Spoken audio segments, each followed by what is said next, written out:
to elect him to do a 2-minute introduction speech.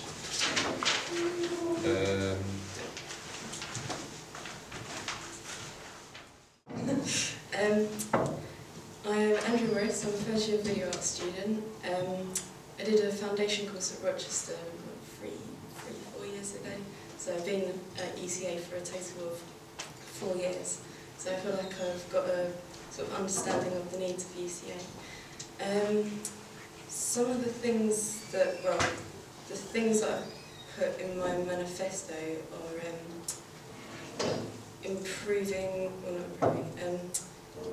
trying to focus on Freshers Week with the new students coming in, trying to make it a really, trying to make it a really vibrant experience for them and really creating a sense of community spirit right from the start, and trying to make it a lot more community. Yeah. And then the other thing that I'd like to try and do is third year mentoring, which would be trying to create a link between to the working world for the third years, because I don't think there's that much at the moment in interaction with the alumni.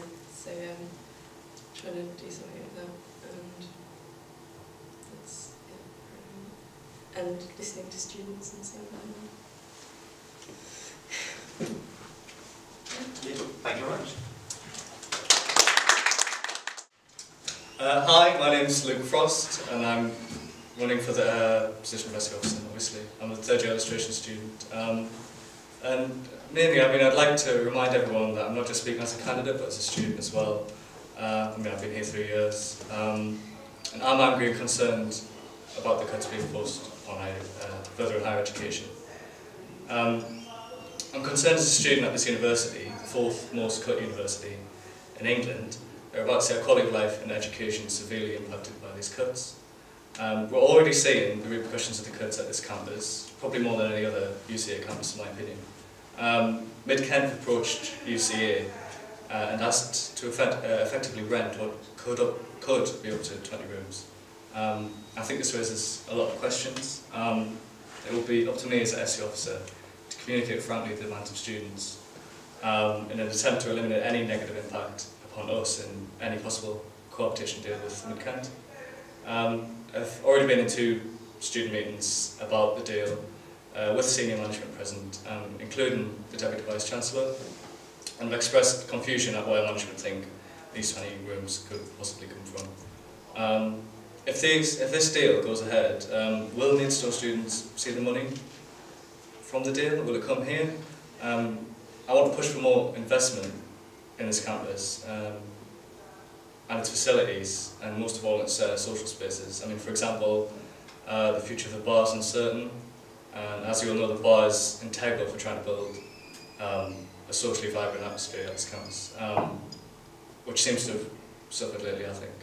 But to finish, unions are about strength in numbers and strength in unity. In past years, student unions have had little to do politically, but now more than ever we need a politically informed student union officer, ready to step up the pressure and fight for its members. And I think I can be that officer, so vote for us number 1 from April 4th to April 7th for more political engagement. That's time. Oh.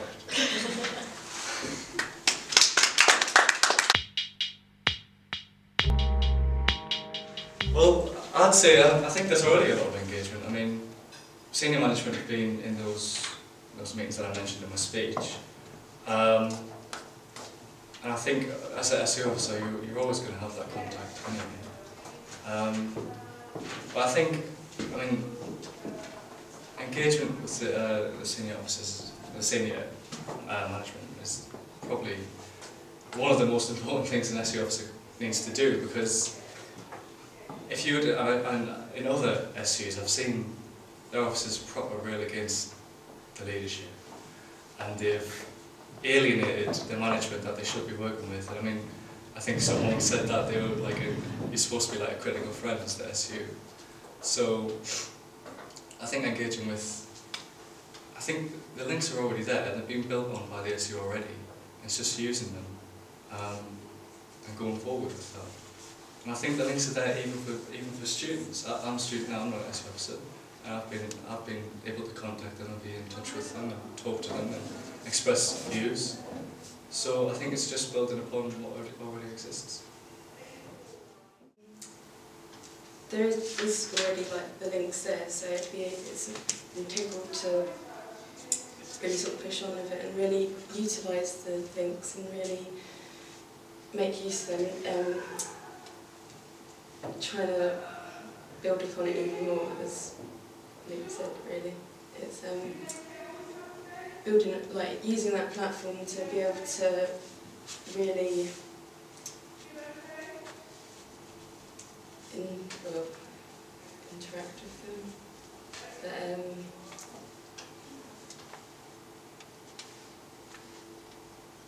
just utilising it even more so. Can't really say much more than that, really. It's already been said. Okay.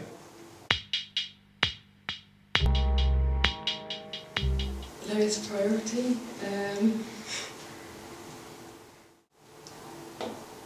Can there be a low priority? Can you?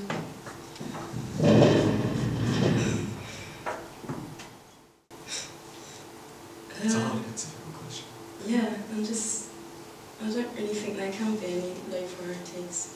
I think you have to, there's things that you want to run with first and things that you feel passionate about and really want to try and push, but I don't think you could put anything to the back burner and just leave it and just not really focus on them.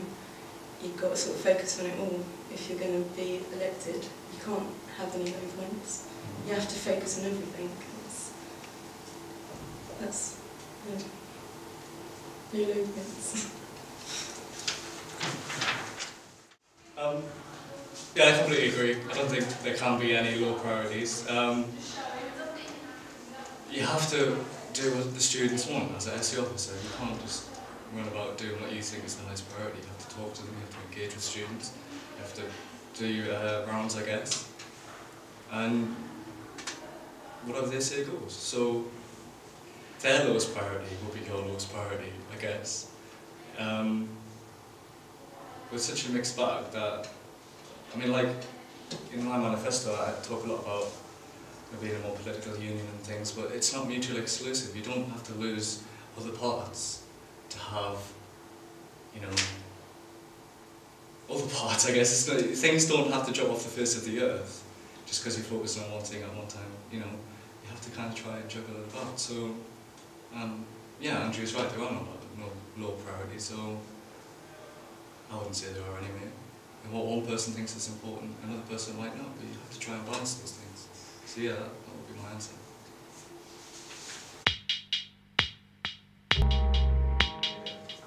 I'd say someone who's bloody honest, I guess. That's probably the most obvious answer you could give. But, yeah, strong leader. Just honest. Because we haven't got an honest leader. We haven't got an honest deputy either in Clegg. He lied to us, as we all know. And I think there's a lot of... I think there will be people who are just accountable, like, and probably democratically elected as well, and none of this kind of coalition thing, going behind people's backs and having these backroom deals and things like that. Just honesty, simply and simple, and it's just not there. And it's not there on either side, either. It's not there in Labour, it's not there in Conservatives. It's time. Yeah, and I think it's a lot about honesty. It's about just being open and not sort of saying that you'll do things and then not carrying through with them. And if you can't carry through with what people intend to do, then explaining to people that you can't. I think also determination and trying to like keeping hold of your honesty and sort of vision and not letting things sort of detract from it, not being sidetracked through making yourself more, I don't know, you sort of, like politicians where they sort of go in with like the heart, but then it just gets, yeah, it just sort of gets pulled apart and politics takes over and everything's just, I don't know, I think it's just, it's important to And that's time. honest. I think there's benefits and there's also drawbacks as well. If, with the merger, you'd assume that there'd be possibly more money and more, you'd be able to work on facilities more and possibly, but the drawbacks of that is, well, UCA, it's an art college, it's, especially at Maidstone, it's a small, intimate campus, and I think it'd be a shame to get rid of that atmosphere. It's bespoke, it's everything that everything else is not, if that makes any sense. Like there's no small art colleges anymore. They're all being eradicated for just, I don't know, I think it's important to keep the small art colleges and small universities alive, and it's a shame to see them just being eradicated. And that's time.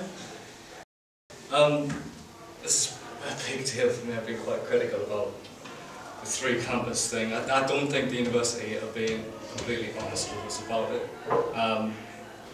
They've always said they're going to have this 2017 thing, fair enough, but now that things are a bit uncertain, I'd like more communication from the university to tell us when I still plan for 2017 and we've still got the money.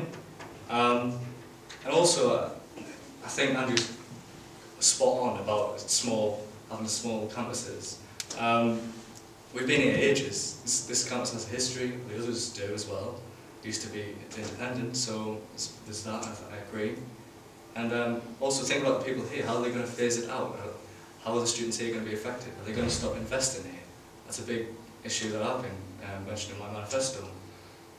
Where are they going to keep investing if they're going to just move to this new campus? What's going to happen to the students who are already here? So it's good for the future students, but what about That's time. Okay.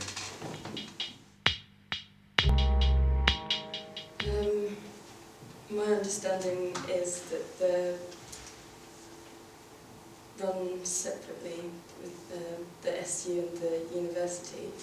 I mean, I was talking to Kay the other day about the bar, and she said it's nothing to do with the SU, it's to do with the university. And I think it's quite weird in a way that they're run separately. There should be a lot more interaction between the two, thinking of the different aspects and miscommunications that could go on, like with the two separate runnings.